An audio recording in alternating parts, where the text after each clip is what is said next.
Remember when Christmas meant unwrapping a space hopper instead of an iPad? If you grew up in Britain during the 60s through 90s, these 15 toys were the currency of childhood, the stuff playground legends were made of. Here's something shocking. The most dangerous toy sold to British children had balls that exploded into shrapnel, yet parents queued to buy them. However, that's just the beginning of this journey through British toy history, where nostalgia meets shocking truths. I'm revealing 15 toys that defined British childhoods, and these stories will make you wonder how we survived.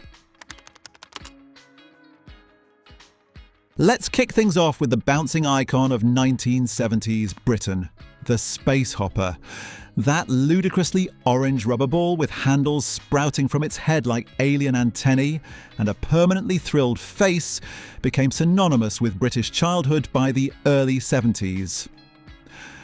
Created in Italy in 1968 as the hop ball, but transformed when Meccano bought the British rights and added those iconic horns, this inflatable marvel turned mundane hopping into something genuinely futuristic. The genius wasn't just the simple design, it was how it made bouncing feel space age when anything with space in the name automatically became 10 times cooler. What most don't realise is that space hoppers came in different sizes. The standard orange 60cm model everyone remembers could support 70 kilograms, but smaller versions existed for younger children. The space hopper taught an entire generation about physics, specifically gravity and how much concrete hurts when you forget about it. Modern versions are pale imitations with thinner rubber and less satisfying bounce, lacking that technique-dependent launch that could send you halfway across the garden. Before we hop along to the next toy, and trust me, number 7 on this list literally shattered into dangerous shrapnel, make sure you're subscribed because we're diving into toys that'll make you question what our parents were thinking, letting us play with them. If Space Hopper ruled outdoors, Action Man was the undisputed emperor of bedroom floor battles. Launched in Britain in 1966 by Palitoy under license from Hasbro, Action Man wasn't just the British version of G.I. Joe, he was a cultural phenomenon. Standing 12 inches tall with gripping hands, eagle eyes and bizarrely flockable hair, he came with a bewildering array of uniforms spanning every branch of British military service. You could kit him as a Royal Marine Commando, RAF pilot, tank commander or frogman, complete with breathing apparatus that actually worked in your bathtub until you inevitably lost the rubber seal. What separated Action Man from mere dolls was the articulation and accessories. Early versions had realistic hair that felt disturbingly human. By the 70s, gripping hands could properly hold rifles, and eagle eyes moved when you turned his head, making him look slightly deranged, but undeniably cool. The controversial bit was how explicitly military everything was, complete with meticulously recreated weapons. Originals, especially painted head versions from the 60s, can fetch hundreds of pounds today. Now we're talking about the toy that turned dining room tables across Britain into stadiums filled with tiny flicking footballers. Subbuteo wasn't just a game, it consumed thousands of British men and boys from its 1947 invention through to the 1990s when video game football delivered the killing blow. Created by Peter Adolph in Tunbridge Wells, the name comes from the Latin name for a bird, Falco Subbuteo. Adolph wanted the hobby, but couldn't trademark it, so chose Subbuteo instead, which sounded vaguely Italian and exotic. The genius was in the flicking mechanic. You didn't roll dice, you physically flicked tiny players toward the ball, requiring genuine skill. The better you got at flicking, the more control you had, creating a skill ceiling that kept people playing for years. Tournaments sprang up with rules so detailed they'd make FIFA officials nod approvingly. The collecting aspect made Subbuteo special, with teams produced in hundreds of different strip combinations representing virtually every professional football team. The downside was brutal on fingernails, and those bases would crack with enthusiastic flicking. While American girls had Barbie, British girls had Sindy, and the difference said quite a lot about differing national attitudes. Created by Pedigree Dolls and Toys in 1963, Sindy was deliberately designed to be more realistic than her impossibly proportioned American rival. She had the tagline, the doll you love to dress, which was a gentle dig at Barbie's overwhelming glamour. Standing at 10 3/4 inches tall, Sindy's proportions were significantly more realistic. Her measurements scaled to a sensible size 10 figure rather than Barbie's physically impossible dimensions. This was mid-60s British perspective that American excess needed tempering with common sense.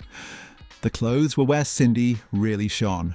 British fashion in the 60s was leading the world, and Sindy's wardrobe reflected this with miniature versions of contemporary styles that were remarkably well made, featuring working zips, proper buttons, and accessories including handbags and jewellery. Boyfriend Paul arrived in 1965, Sister Patch in 1966. Sindy evolved with the times but lost market share when she became more glamorous in the 80s, removing the distinctly British character that made her special. Long before Lego dominated construction toys, there was Meccano, the British system of metal strips, plates, nuts, bolts and gears that turned thousands into miniature engineers. Invented by Frank Hornby in Liverpool in 1898, Meccano represented the Victorian belief that toys should educate as well as entertain. The beauty was in its authenticity. These weren't simplified plastic pieces that snapped together, these were genuine metal components requiring proper tools and actual mechanical understanding to assemble correctly. Basic sets came with metal strips with evenly spaced holes, angles, wheels, axles, gears and nuts and bolts that inevitably scattered across every floor. Instruction manuals showed specific models like cranes and bridges, but real joy came from building whatever imagination could conceive, assuming patience held out. What made Meccano genuinely educational was teaching real engineering principles. Building a crane taught leverage and counterweights because if you got it wrong, it wouldn't work. The downside was obvious frustration. Those tiny nuts and bolts required genuine dexterity, and trying to tighten bolts in tight spaces while structures threatened collapse made grown men weep. Vintage sets from before the 1970s can be worth serious money. Sometimes the simplest ideas create the most mesmerizing results. Invented by British engineer Dennis Fisher in 1965, Spirograph wasn't even supposed to be a toy. Fisher was developing a device for drawing technical diagrams when he realized the mathematical curves it created. Hypotrochoids and epitrochoids, if you want to get technical, were simply beautiful. The principle was elegantly simple.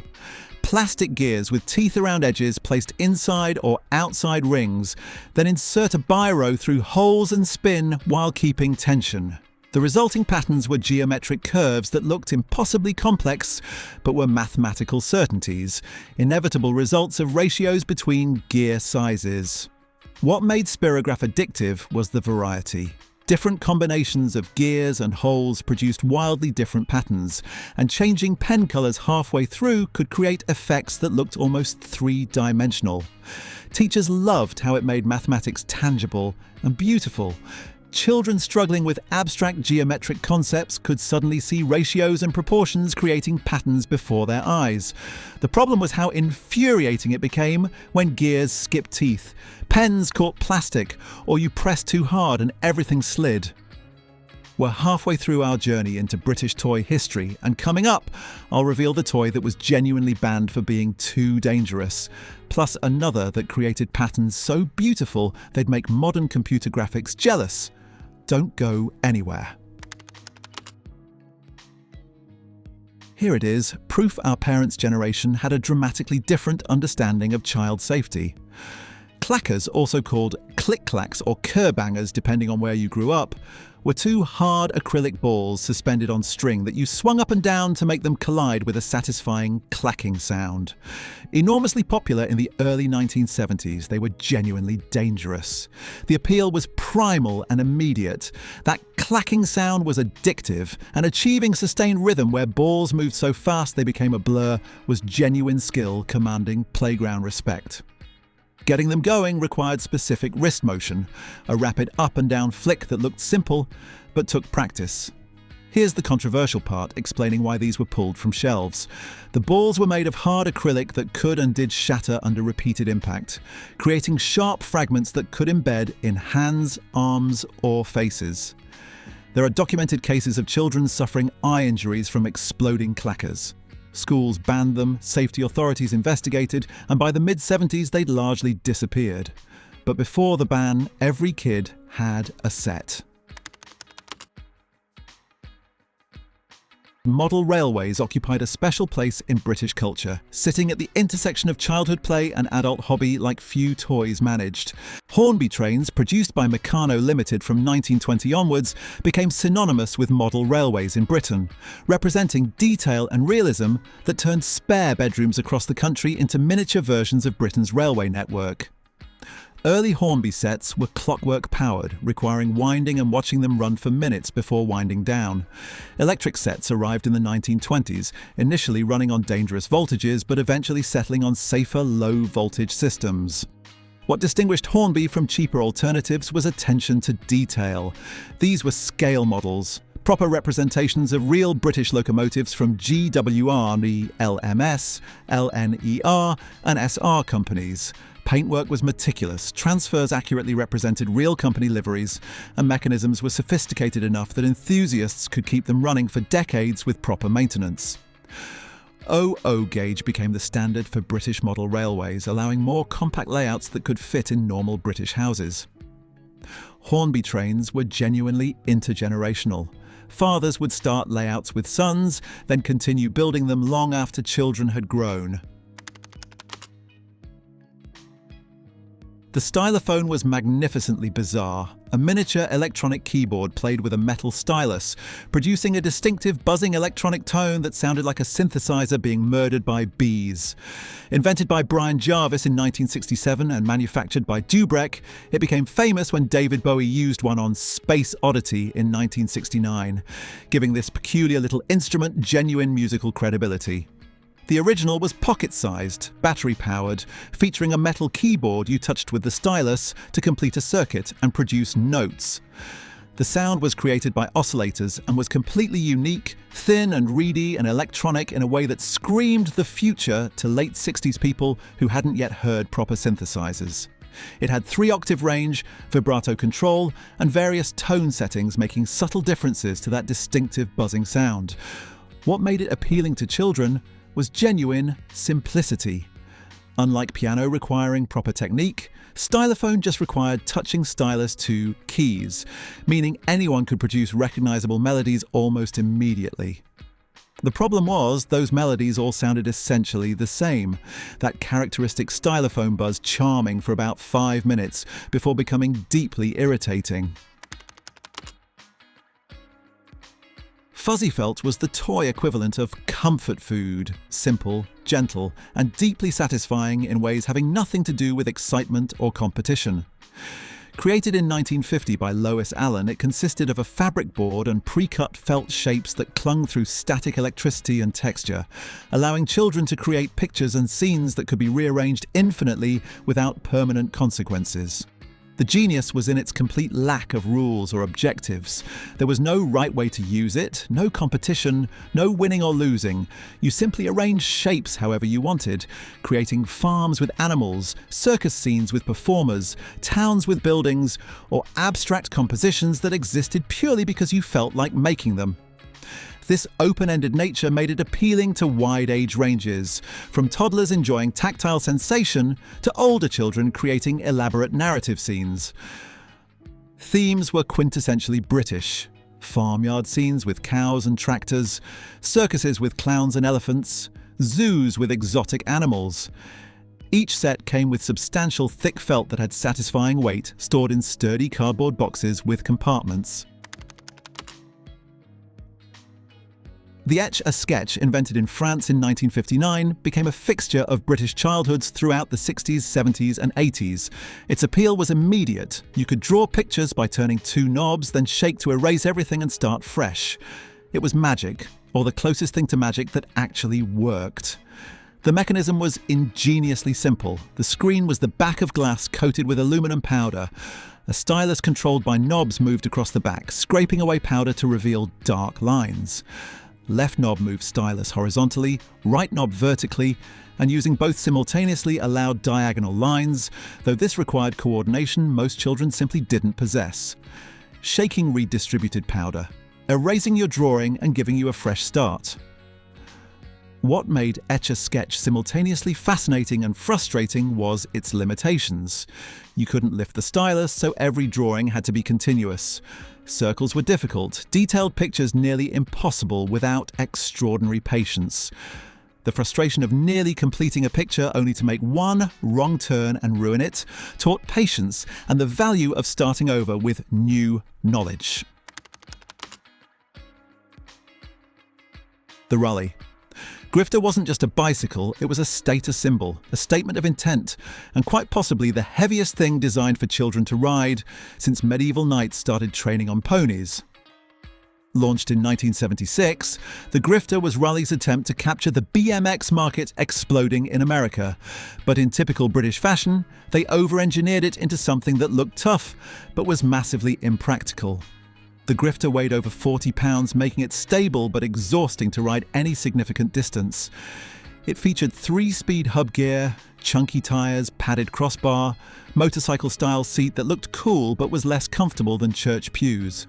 Handlebars were high and wide, the frame was indestructible steel tube, and everything was finished in aggressive colours with racing stripes suggesting this bicycle was ready for action, even though its weight meant gentle pottering at best. What made the Grifter desirable was precisely what made it impractical. It looked like a BMX bike, but was too heavy for tricks, too slow for racing, too unwieldy for proper off-road riding. Before Hot Wheels and Matchbox dominated the die-cast vehicle market, there was Dinky Toys, the British brand setting the standard for miniature vehicles from 1934 onwards. Produced by Meccano Limited in Liverpool, Dinky Toys weren't just toys, they were scale models of real vehicles with detail making them collectible from release. Early Dinky Toys were simple castings, solid and heavy with basic paintwork and no moving parts. By the 1950s, they'd evolved to include windows, detailed interiors, suspension, and opening features like doors and bonnets. The range was comprehensive, covering British and European cars, commercial vehicles, military equipment, even ships and aircraft. Each model was carefully researched, ensuring accuracy, with correct proportions and authentic details appealing to adults as much as children. What set Dinky apart was quality of castings and attention to detail. These were substantial objects feeling valuable in your hands.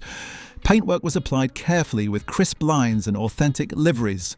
Police cars had proper panda markings, delivery vans bore names of real companies like British Railways and Royal Mail.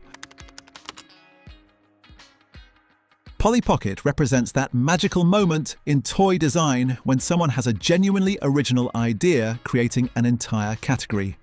Created by Chris Wiggs in 1983 for his daughter, the concept was beautifully simple. Tiny dolls in compact cases that could fit in a pocket, opening to reveal miniature worlds. Bluebird Toys bought the concept and launched Polly Pocket in 1989, creating one of the most successful toy lines of the early 90s. Original Polly Pocket sets were remarkable little things. Compacts were usually shaped like lockets or powder compacts made from coloured plastic fitting in a child's pocket or worn on a chain. Opening them revealed intricate miniature environments, houses with multiple rooms, castles with towers, even theme parks with working rides. The dolls themselves were barely an inch tall with minimal articulation, but this limitation was part of the charm. They were small enough to fit naturally into their environments, creating sense of scale larger dolls couldn't achieve. What made Polly Pocket special was attention to detail in playsets. Sooty occupies a unique place in British culture as a puppet character entertaining children since 1948, making him possibly the longest-running children's entertainer in British history. Created by Harry Corbett and later performed by his son Matthew, Sooty was a mischievous bear puppet with black ears and nose who communicated through whispers only his handler could hear, getting into trouble through magic tricks that invariably went wrong and schemes that backfired spectacularly. The Sooty hand puppet thousands of British children owned was a direct connection to the television show, allowing children to recreate Sooty's adventures in their own homes.